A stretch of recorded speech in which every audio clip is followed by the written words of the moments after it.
Hey, Virginia Angler here. Today I'm going to show you how I made my Hobie Outback cart. And you can tell it's a pretty sturdy cart. As I looked online for a cart, most of them had pretty poor quality wheels. And I wanted to build something that could get me down a trail to some of the better fishing holes. So to start with, I used 3/4 inch PVC.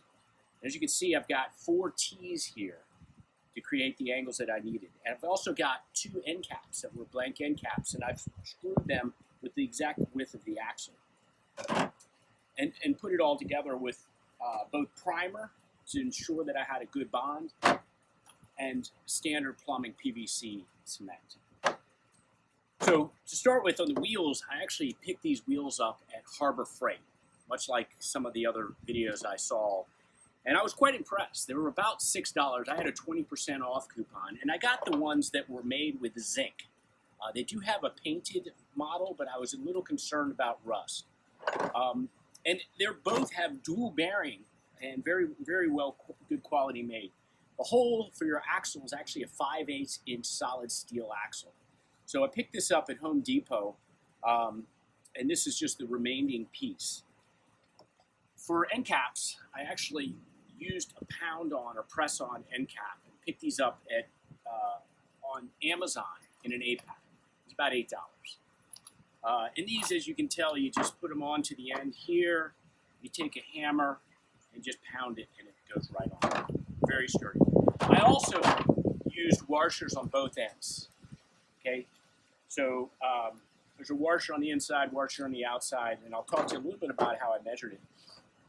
So to get an accurate measurement, what was important is first I measured down 1 inch and put a mark. Then I pounded this end cap on, put the wheels, bearings on, and made another pencil mark. And now I was able to get an accurate reading while having the end cap on how much space I needed on the backside. So then I pushed my axle through, fully loaded, stuck it out here.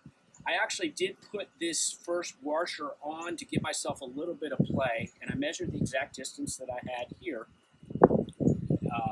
and cut it with, I actually used a Sawzall. I started it with my hacksaw. I used the hacksaw for all of the PVC, quite simple to get through, but this is very solid steel, so having a Sawzall did make that quite a bit easier as well.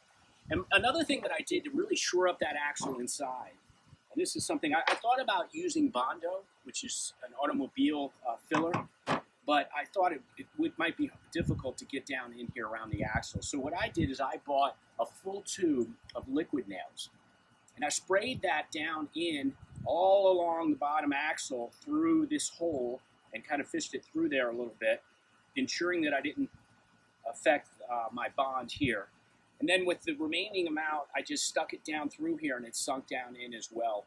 So this was, I think a pretty good idea. It keeps you from getting water down in your axle. It shores up that axle very strongly in here. So that's pretty much it.